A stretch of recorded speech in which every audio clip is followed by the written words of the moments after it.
Hey everyone, James Rath here. Today, I'm going to be checking out the iPhone X's camera by shooting in 4K at 60 frames per second. And to do this, I'm also going to be unboxing an iPhone X, brand new space gray, and 256 gigabytes. So let's get into this. All right, so we got the instructions, Apple stickers, the usual, no need to get into that right now. Phone is going to be here. We'll look at that in just a moment. You got your lightning-based ear pods and the 3.5 millimeter to lightning adapter.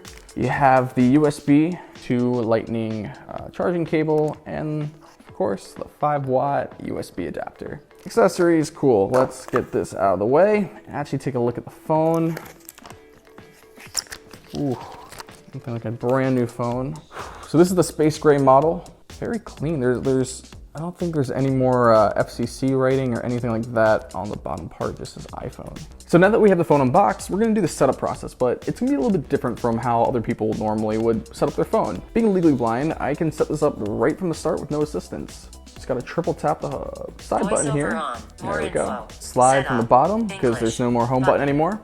There's actually a taptic feedback letting me know that I've gotten to the right point of the region to actually indicate the home button, or the home indicator, I should say at this point. I'm gonna select our language, double tap. Back button.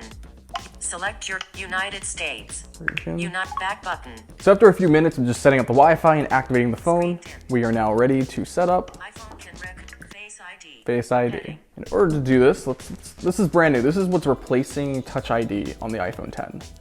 First, position your face in the camera frame. Then move your head in a circle to show all the angles of your face. Starting first scan. 62% completed. Follow the arrow. First Face ID scan complete. And from what I've heard from accessibility purposes, if you can't actually move your head in the way it wants you to, just by keeping still for a few moments, it should bring up accessibility options and allow you to kind of customize the way that you would set up Face ID. Yeah. Face ID is now set up. Okay, so we should be all set up. So here is where you'll be able to actually bring over your backup from your previous iPhone, or if you have an Android phone, you can bring over your data from there. Usually I recommend you actually logging into your Apple ID, but because this is just a spare phone that I'm not going to be using for day-to-day, this will mainly just be used for camera purposes. Step 1 of 5. Say Hey Siri into the iPhone. Continue. Hey Siri. So VoiceOver will actually adapt and get quieter so the phone won't pick it up. Hey Siri. So for those of you who can see, this is what the phone would look like if it didn't have the new True Tone display. It looks kind of blue as far as I can make out. What's nice about True Tone is it actually adapts the white balance to the environment around you. So we'll keep it on. It's actually easier for the eyes in most scenarios. I wanted to share with you guys. How would someone go to the home? Well, there's sort of a video playing right now for how someone who's sighted would go about doing it without using VoiceOver, but if you are using VoiceOver, with VoiceOver on, slide up from the bottom edge farther until you feel the second vibration to bring up the app switcher.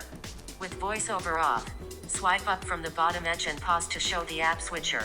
So what it's saying here is, like I mentioned earlier, how you feel a vibration when the home indicator is being activated. Well, if you feel a second vibration, then it's going to get to the app switcher. Quickly access controls. Slide one finger down from the top edge until you feel the first vibration to show Control Center. Continue. Button. Welcome to iPhone. So before with Control Center, you had to actually swipe from the bottom, but because the new home indicator is there, it's going to be a swipe down from the right-hand corner. And because of VoiceOver, the operating system is very much usable for someone who's blind. Camera. For example, if I wanted to take a picture. So we're currently at Muir Beach, very beautiful location, a little bit north of San Francisco. And got this really nice view. I can't really make out too much of what's going on. I can see some color, I can see some green here, and I know the ocean's there. I can hear it. It sounds beautiful right now. But let's take a photo of it, and then that way I can look at it later just by zooming in and appreciating it that way. If I want to lock the focus. Double tap. Viewfinder. Focus locked. Take picture. Button. And snap a photo like that.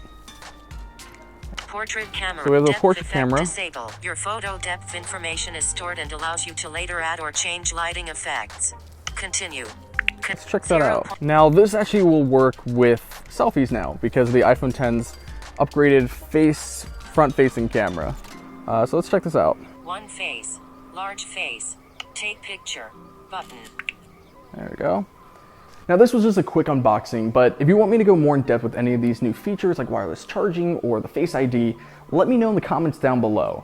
The iPhone X so far, it's been a very unique experience compared to previous iPhone models, but so far I've liked it. And for those of you who can see, let me know how this video looks because we shot in 60 frames, 4K on the iPhone X, and I'm just curious to see if it makes a possible camera replacement for YouTube. Also, the audio was recorded using the Smart Lav and an iPhone 6. If you like this video, give it a thumbs up. Subscribe if you haven't already.